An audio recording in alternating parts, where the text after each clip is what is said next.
Hello everyone, welcome to government job alert. Government job alert के official YouTube channel पे आपका स्वागत है। आई होप आप सभी अच्छे होंगे। आज हम बात करेंगे चंडीगढ़ जेबीटी के सिलेबस के बारे में। आई होप कि जो भी इस वीडियो को देख रहे हैं उन सभी ने चंडीगढ़ जेबीटी के लिए फॉर्म अप्लाई किया होगा, और अगर अभी भी आपने अप्लाई नहीं किया तो अभी भी लास्ट डेट एक्सटेंड हो चुकी है, आप अभी भी अप्लाई कर सकते हो। चंडीगढ़ जेबीटी की ये रिक्रूटमेंट है। तो देखिए, आप में से मोस्ट ऑफ द कैंडिडेट ने सिलेबस तो देख ही लिया होगा कि जो चंडीगढ़ जेबीटी का जो सिलेबस है वो कुछ इस तरह से दे रखा है। मीन्स यहाँ पे टाइमिंग, नंबर्स ऑफ क्वेश्चंस और ये सब चीज़ें मेंशन है, पर डिटेल से सिलेबस मेंशन नहीं है। हेयर यू कैन सी कि यहाँ पे जैसे कि आप देख पा रहे हो कि मैथमेटिक्स के यहाँ पे ये लिखा हुआ है कि देयर आर ओनली 15 क्वेश्चंस, और ऐसे ही जनरल साइंस के भी सिर्फ यही मेंशन है कि 15 question will be asked from the general science and same with the social science. तो अब काफ़ी कैंडिडेट के माइंड में अभी भी कन्फ्यूजन है कि यहाँ पे तो सिर्फ सिलेबस, सब्जेक्ट प्लस क्वेश्चन ही मेंशन है, तो डिटेल सिलेबस क्यों नहीं मेंशन और कब तक जो सिलेबस है डिटेल सिलेबस जारी किया जाएगा। तो देखिए, चंडीगढ़ में आज तक जितनी भी टीचिंग की जो रिक्रूटमेंट हुई है, स्पेशली अगर मैं पीआरटी की बात करूँ या फिर जीबीटी की मैं बात करूँ, तो ये कभी भी डिटेल से सिलेबस जारी नहीं करते हैं, और ये इस बार भी कोई भी डिटेल से सिलेबस जारी नहीं करेंगे। मीन्स आपको अपनी प्रिपरेशन इसी सिलेबस के अकॉर्डिंग ही करनी है। तो आज की इस वीडियो में मैं आपके साथ डिटेल से सिलेबस आपके साथ डिस्कस करूँगी कि आपको किस सब्जेक्ट में कौन कौन से टॉपिक पढ़ने हैं, जिसमें से सबसे ज़्यादा पॉसिबिलिटी है या फिर कहे तो जिसमें से क्वेश्चन आने के 100% चांस है।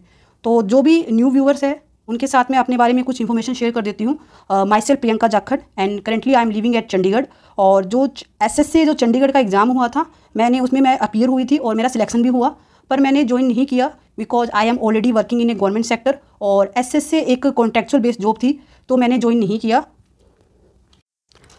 But as I already told you that I was appear in this exam, तो मुझे एक्सपीरियंस है कि किस तरह के क्वेश्चन इस एग्जाम में पूछे जाएंगे। क्योंकि अगर आप देखिए, चंडीगढ़ एसएससी का जो सिलेबस था और जो अभी जो ये जेबीटी की रिक्रूटमेंट आई है, इनका दोनों का सिलेबस सेम है। सेम इसी पैटर्न में उन्होंने उस टाइम भी सिलेबस मेंशन किया था।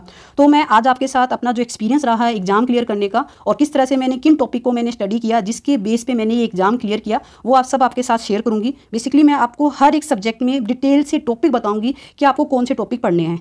तो चलिए हम अब डिटेल से सिलेबस देखना स्टार्ट करते हैं। तो सबसे पहले हम डिस्कस करेंगे जनरल साइंस का जो आपका सिलेबस है। जनरल साइंस के लिए आपको क्या कुछ पढ़ना है। As you know there are 15 question from the general science.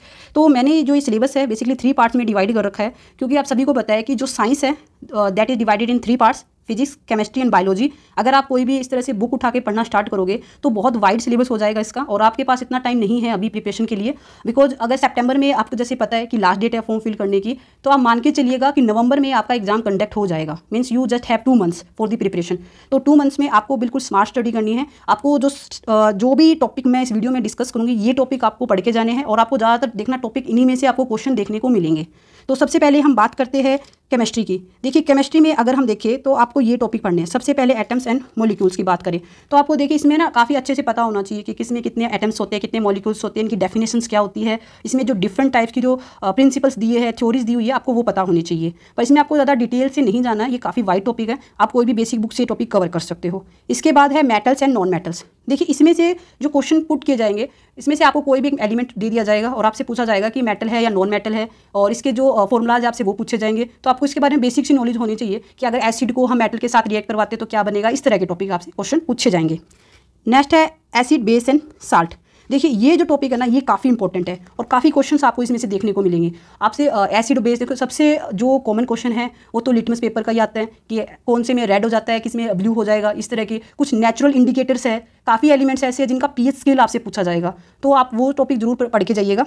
इसके अलावा जो नेक्स्ट जो टॉपिक है वो है पीरियोडिक टेबल। पीरियोडिक टेबल आपको लर्न करनी है, पर आपको कंप्लीट पीरियोडिक टेबल याद नहीं करनी है। That is not easy task for you कि आप पूरी पीरियोडिक टेबल याद करें। आपको बस स्टार्टिंग के 20 एलिमेंट्स ही याद करने हैं, ओनली स्टार्टिंग के 20 एलिमेंट्स। और आपको इसमें से क्या होगा कि आपको कोई नाम दिया जाएगा, आपसे पूछा जाएगा कि उसका सिंबल क्या है, आपको मतलब सिंबल पता होना चाहिए। तो ये 1 मार्क्स के क्वेश्चन में काफ़ी इसमें से क्वेश्चन पहले भी आए हैं और इस बार भी आने के पूरे चांस है। तो ये तो हमने डिस्कस किया केमिस्ट्री का syllabus. Next we are going to discuss biology.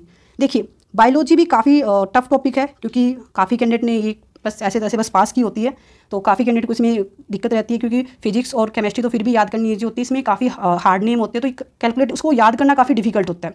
तो इसमें बायोलॉजी में देखिए, आपको ह्यूमन आइज़ के बारे में पता होना चाहिए। ह्यूमन आइज़ में आपको जैसे नहीं है कि आप कोई स्टैंडर्ड के हाई लेवल की बुक उठा के पढ़ने लग जाओ, आपको बस ये पता होना चाहिए जैसे आई डोनेट करते हैं तो कौन सा पार्ट डोनेट करते हैं, सबसे पहले लाइट कहाँ से एंटर करती है आइज़ में, इस तरह के जो बेसिक टॉपिक है ये आपको पता होनी चाहिए।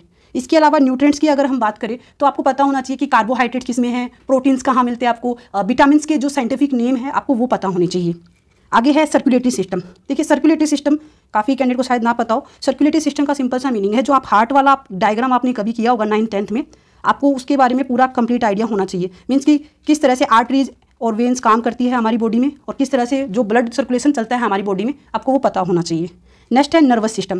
ये देखिए नर्वस सिस्टम है, वैसे तो बहुत बड़ा टॉपिक है, पर आपको ये नर्वस सिस्टम पूरा नहीं पढ़ना है। आपको बेसिकली जो नर्वस सिस्टम है मेन तो है मेडुला ऑब्लिगेटा। आपको जो हमारा नर्वस सिस्टम है, जो जिस तरह से उसे डिवाइड किया गया है, आपको उनके नाम पता होने चाहिए और कौन सा पार्ट किस काम के लिए यूज़ होता है, आपको बस वो पता होना चाहिए। इसमें भी आपको ज़्यादा डिटेल से नहीं जाना। Next we are going to discuss about the physics. देखिए फिजिक्स में जो टॉपिक है सबसे पहले है लाइट। सबसे ज़्यादा इंपॉर्टेंट टॉपिक आप मान के चलिएगा इसमें, क्योंकि काफ़ी क्वेश्चन आपको इसमें से देखने को मिलेंगे। लाइट में भी देखिए आपको क्या करना है, आपने कॉनकेव और कॉन्वेक्स लेंसेज के बारे में आपने पढ़ा होगा, तो आपको पता होना चाहिए कि लाइट कहाँ से पास आउट होती है, तो कहाँ पे उसकी इमेज बनती है, कहाँ से लाइट कौन से मिरर में किस तरह की इमेज बनती है, आपको ये सब पता होना चाहिए इसमें से, ठीक है। और यानी कि आपको एक टेबल मिल जाएगी, आपको कहीं भी आप नेट से भी सर्च कर सकते हो, आप वो टेबल याद कर लीजिए, that is more than enough. Next है इलेक्ट्रिसिटी। देखिए इलेक्ट्रिसिटी में आपको लॉ वगैरह देखने को मिलेंगे, आप वो प्रिपेयर करके जाइएगा, इसमें भी ज़्यादा आपको डिटेल से नहीं करना। इसके अलावा साउंड। साउंड में देखिए रिफ्लेक्शन ऑफ साउंड आपको पता होना चाहिए, जो बेसिक टर्मोलॉजीज है like echo and refractions of light and all, ये सब आपको टॉपिक पता होने चाहिए। इसमें बेसिक चीज़ें, मतलब जो एक बेसिक 6th-7th क्लास के स्टैंडर्ड के बच्चे को पता होना चाहिए, वो आपके टॉपिक रहेंगे। नेक्स्ट है मैग्नेट। मैग्नेट में देखिए काफ़ी इसमें रूल होते हैं, left hand rule, right hand rule, तो आपको वो पता होने चाहिए। उसमें से काफ़ी बार डायरेक्टली क्वेश्चन पुट किए जाते हैं कि कौन सा रूल है, आपको कोई इमेज भी दी जा सकती है और पूछा जाता है कि कौन सा रूल है, तो आपको ये रूल वगैरह पता होने चाहिए। तो देखिए काफ़ी ये वीडियो क्या है, लंबी हो रही है, तो आज मैंने आपके साथ साइंस का जो सिलेबस है मैंने डिस्कस किया। अगर आपको ये एग्जाम क्लियर करना है तो आपको साइंस के सिर्फ यही टॉपिक पढ़ने हैं, और कुछ करो ना करो, बट ये टॉपिक जरूर पढ़ के जाना, क्योंकि इसमें से सबसे ज़्यादा क्वेश्चन पुट किए जाएंगे। और इसके अलावा मैं नेक्स्ट सेपरेट वीडियो में आपके साथ किसी नेक्स्ट टॉपिक के बारे में डिस्कस करूंगी कि आपको नेक्स्ट किस सिलेबस की जो टॉपिक है वो कवर करके जाने हैं। बाकी नेक्स्ट आप किस सब्जेक्ट के जो डिटेल टॉपिक्स के ऊपर वीडियो चाहते हो तो आप उसके बारे में कमेंट कीजिएगा। वैसे तो मैं अपने बिहाफ पे वीडियो बनाऊंगी, बाकी जो भी सबसे ज़्यादा डिमांडिंग टॉपिक होगा कि हमें इस टॉपिक पे सबसे पहले बताइए कि इसमें हम क्या क्या टॉपिक कवर करें, तो मैं उसके ऊपर वीडियो सबसे पहले लेके आऊँगी। आई होप ये वीडियो भी आपके लिए काफ़ी इंफॉर्मेटिव रही होगी। Wish you all the best. Thank you.